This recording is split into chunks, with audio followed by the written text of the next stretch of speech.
Good day, everyone. This is the nursing theory presentation of our group.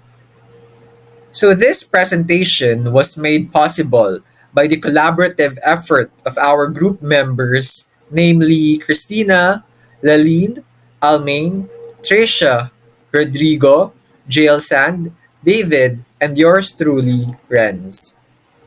So, the nursing theorist assigned to us was Ida Jean Orlando. Ida Jean Orlando was a psychiatric nurse, theorist, author, and researcher. One of her achievements was the deliberative nursing process theory. She dedicated her life in studying and developing the nursing discipline. Ida Jean Orlando was a first generation Irish American born in 1926. She received her nursing diploma from New York Medical College at the Lower Fifth Avenue Hospital School of Nursing. She earned her Bachelor of Science in Public Health from St. John's University in Brooklyn and her Master of Arts degree in Mental Health Nursing from Teachers College, Columbia University. She is married to Robert Pelletier and lives in the Boston area. She was an associate professor at Yale School of Nursing and a director of the graduate program in mental health psychiatric nursing. She was also a project investigator of a National Institute of Mental Health grant entitled Integration of Mental Health Concepts in a Basic Nursing Curriculum. She also served a as an educator in various higher institutions and practiced nursing throughout her life. In 1961, she authored the book The Dynamic Nurse-Patient Relationship and revised the 1972 book The Discipline and Teaching of Nursing Processes, a board member of Harvard Community Health Plan. After researching over 2,000 nurse-patient interactions and coming up with a theory that changed nursing, Orlando retired and received the Nursing Living Legend Award from the Massachusetts Registered Nurse Association in 1992. Ida Jean Orlando died on November 28, 2007 at the age of 81. Good day, I'm Lynel Bolingo and I am here to introduce you to Ida Jean Orlando's deliberative nursing process and its goals and assumptions. Let us start with what is deliberative nursing process is all about. One important thing that nurses do is talk with the patients and let them know what the plan of care will be. However, regardless of how well thought out a nursing care plan is for a patient, unexpected problems with the patient's recovery may arise at any time. With this, the nurse's job is to know how to deal with those problems so the patient can continue to get back and reclaim his or her well-being.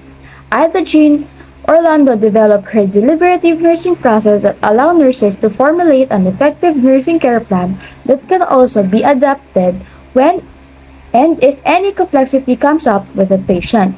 So, regardless kung gaano ka-helpful yung nursing care plan mo for the patient, obstacles to the patient recovery may come up at any time. May mga dadaan pa rin talaga na obstacles or unfortunate events na halimbawa ay may biglang disease na nag-arise. Siyempre, this may cause problems for the original nursing care plan. And yung trabaho ng nurse is to know how to deal with those problems so that the patient can continue to recover and stay on path to health. Ida Jean Orlando's deliberative nursing process is set in motion by the behavior of the patient. According to the theory, all patient behavior can be a cry for help, both verbal and nonverbal, and it is up to the nurse to interpret the behavior and determine the needs of the patient. The deliberative nursing process has 5 stages: assessment, diagnosis, planning, implementation, and evaluation. Ida Jean Orlando's nursing theory stresses the reciprocal relationship between patient and nurse. Yung theory niya is ina-emphasize niya ang importance ng patient participation sa nursing process. Sinabi din ni Orlando na ang nursing ay isang distinct profession. She separated nursing from medicine where nurses determining nursing action rather than being prompted by physicians' orders, organizational needs, and personal experiences.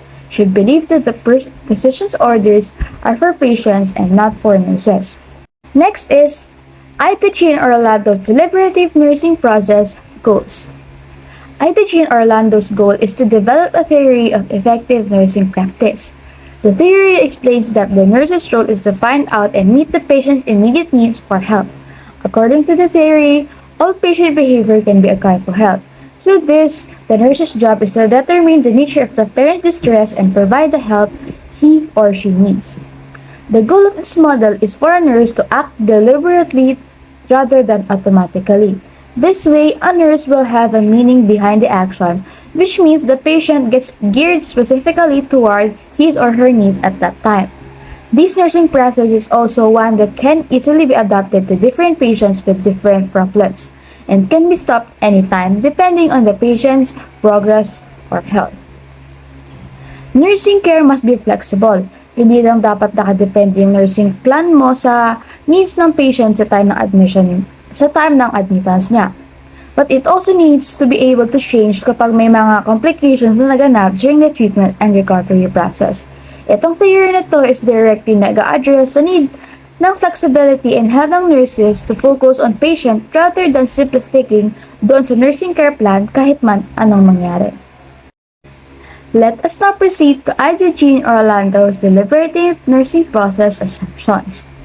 Ida Orlando's model of nursing makes 13 assumptions. First, when patients cannot cope with their needs on their own, they become distressed by feelings of helplessness. 2. In this professional character, nursing adds to the distress of the patient. 3. Patients are unique and individual in how they respond. 4.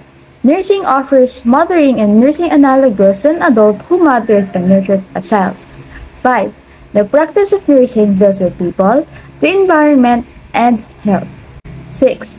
Patients need help communicating their needs. They are uncomfortable and ambivalent about their dependency needs. 7.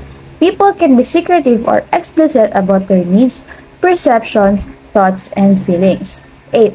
The nurse-patient situation is dynamic. Actions and reactions are influenced by both the nurse and the patient. 9. People attach meanings to situations and actions that aren't apparent to others. 10. Patients enter into nursing care through medicine. 11. The patient cannot state the nature and meaning of his or her distress without the nurse's help or him or her first having established a helpful relationship with the patient. 12. Any observation shared and observed with the patient is immediately helpful in ascertaining and meeting his or her need or finding out that he or she is not in need at that time. 13. Nurses are concerned with the needs the patient is unable to meet on his or her own. That is all for Ida Orlando's deliberative nursing process, introduction, goals, and assumption. Major concept. The nursing meta paradigm consists of 4 concepts. So we have person, environment, health, and nursing. The person or human being is the focus of nursing care, and the nurse's goal is to alleviate the patient's distress or need for help. Orlando emphasized the importance of understanding the patient's experience and feelings to provide effective nursing care. The nurse is expected to use their perception, thoughts, and feelings to respond appropriately to the patient's needs and distress. Therefore, the person or human being is a key element of Orlando's nursing theory. The major concept of Orlando in healthcare is nursing care that is focused on the patient's individual needs, goals, and experiences. This concept is known as the Orlando's nursing process theory and aims to identify and meet the patient's immediate and long-term needs through the use of critical thinking and problem-solving skills by nurses. The theory emphasizes that nursing care should be individualized, patient-centered, and interactive to assess patients in achieving their optimal health outcome. The third major concept is the environment. that Orlando completely disregarded the environment in her theory, only focusing on the patient immediate needs, chiefly the relationship and actions between the nurse and the patient, and the effect of that environment could have on the patient was never mentioned in Orlando's theory. Next is the nursing. Orlando speaks of nursing as a unique and independent in its concern for an individual's need for help in an immediate situation. The efforts to meet the individual need and for help and carried out in an interactive situation and in a disciplined manner that requires a proper training. So good day, I'm Agnian Cose and I'm about to discuss the subconcepts of Ida Jean Orlando's theory or model. So she described her model as revolving around the following five major interrelated concepts. These are the function of professional nursing, presenting behavior, immediate reaction, nursing process discipline, and improvement. We will first discuss the function of professional nursing. So the function of professional nursing is the organizing principle. Meaning, ito yung kapag nalalaman or namimit ng nurse yung immediate needs for help ng pasyente. According to Orlando, nursing is responsive to individuals who suffer or who anticipate a sense of helplessness. It is focused on the process of care in an immediate experience. It is concerned with providing direct assistance to a patient in whatever setting they are found to avoid relief, diminishing or curing the patient's sense of helplessness. So the nursing process discipline theory labels the purpose of nursing to supply the help a patient needs for their needs to be met. Kapag yung patient is natulungan kaagad ng nurse, meaning yung nurse ay na-meet yung needs ng pasyente. And meaning, the purpose of nursing has been achieved. So next is the presenting behavior. Presenting behavior is the patient's problematic situation. Through the presenting behavior, yung nurse, kaagad niyang nahahanap or nalalaman yung pangangailangan ng kanyang patient. So to do this, the nurse must first recognize the situation as problematic. Regardless of how the presenting behavior appears, it may represent a cry for help from the patient. The patient's presenting behavior, which is considered the stimulus, nagkakause siya ng automatic internal response in the nurse, which in turn causes a response in the patient. The patient's behavior reflects distress when the patient experiences a need that he cannot resolve. So, yung sense ng pagka-helplessness ay pumapasok dito. Next is the immediate reaction. The immediate reaction is the internal response. This is where patient perceives objects with his or her five senses. These perceptions stimulate automatic thought, and each thought stimulates an automatic feeling, causing the patient to act. These three items are the patient's immediate response, and the immediate response reflects how the nurse experiences his or her participation in the nurse-to-patient relationship. We have here four experiences of a nurse in participating in the nurse-to-patient relationship. We have here a nurse reaction. The patient's behavior stimulated a nurse's reaction, which marks the nursing process discipline's beginning. We also have nurse's action. This is when the nurse acts, an action process transpires. This action process by the nurse in a nurse-to-patient contact is called the nursing process. The nurse's action may be automatic or deliberative. And automatic nursing actions. These are nursing actions decided upon for reasons other than the patient's immediate need. And last is the deliberative nursing actions.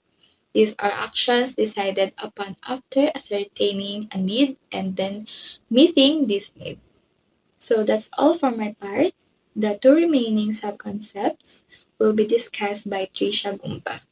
Thank you. The examination of the patient's needs is a component of the nursing process discipline. The process is started by the nurse in order to learn how their actions and words affect the patient and to ask for validation, clarification, or correction from the patient. Effective communication between the nurse and the patient ends when the nurse fails to inquire about the patient's response. Together with the patient, the nurses chooses the best course of action to address the situation, then assesses it once it has been completed. Nevertheless, the nurse ought not to assume that any component of his or her reaction to the patient is correct, useful, or suitable unless he or she has explored it with the patient to ensure its validity. The nurse should first investigate and comprehend the patient's perception in order to determine the patient's immediate need for assistance, as the patient is more likely to concur with the truth of the perception and explain its meaning to the nurse.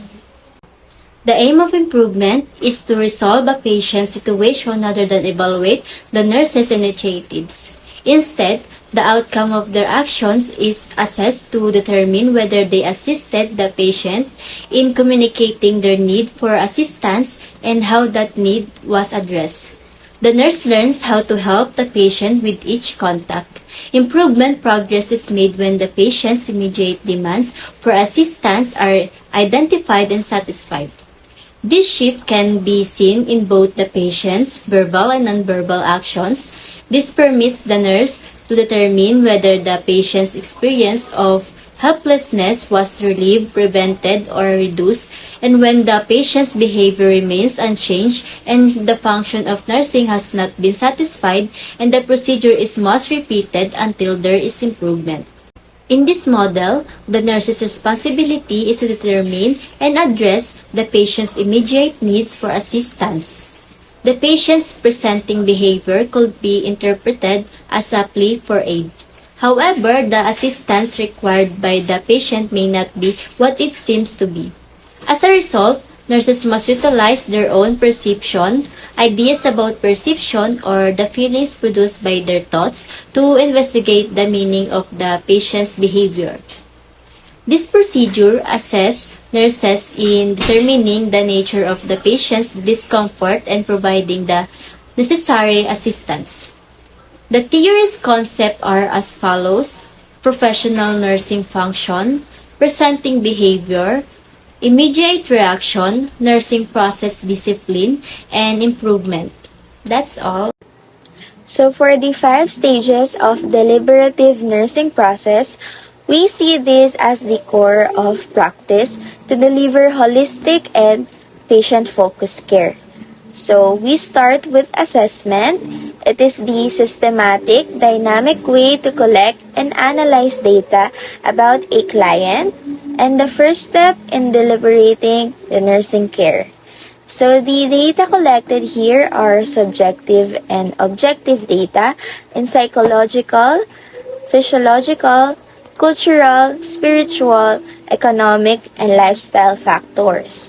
So we collect in each of these as this belongs to the patient's pain experience, and we try to see relevantly not only the physical cause and manifestations of pain but also the patient's response. And next is for nursing diagnosis. It is the nurse's clinical judgment about the client's response to actual or potential health conditions or needs. It is about making priority of the characteristics, related factors, and risk factors found in the patient's assessments. So, the diagnosis reflects not only on the patient's pain but in the pain that caused other problems such as anxiety, poor nutrition, and relationship conflicts and complications. And this is seen as the basis for the nurse's care plan. And now, next is the planning. It is based on the assessment and diagnosis where the nurse sets measurable and achievable short and long range goals for the patient.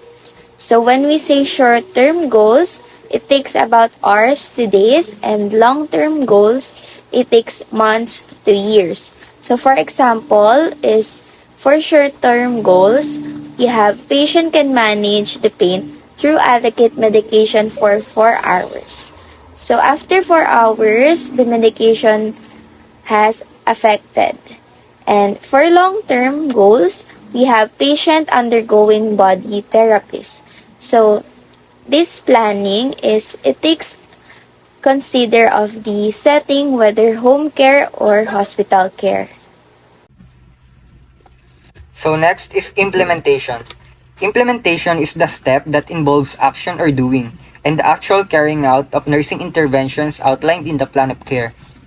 This phase requires nursing interventions such as applying a cardiac monitor or oxygen, direct or indirect care, medication administration, standard treatment protocols, and EDP standards. So for evaluation, this final step of nursing process is vital to a positive patient's outcome. Whenever a healthcare provider intervenes or implements care, they must reassess or evaluate to ensure the desired outcomes has been met. This plan of care may be adapted based on a new assessment data. So Orlando's theory emphasizes the importance of the nurse-patient relationship in providing effective and individualized nursing care. The nurse perception and understanding of the patient's need are critical in the planning, implementation, and evaluation of care. For the last part, these are the strengths and weaknesses of deliberative nursing process. So the strength of this is it guarantees that patients will be treated as individuals. The patient's decision will always be important in the care they receive. It also asserts nursing independence as a profession, and these independence must be based on a sound theoretical framework. The model also guides the nurse to evaluate her care in terms of objectively observable patient outcomes. For the weakness, this lack this lacks the operational definitions of society or environment, limiting the development of the research hypothesis. Lastly, it focuses on short-term care, aware and conscious individuals, and the absence of reference groups or family members. So, thank you for listening.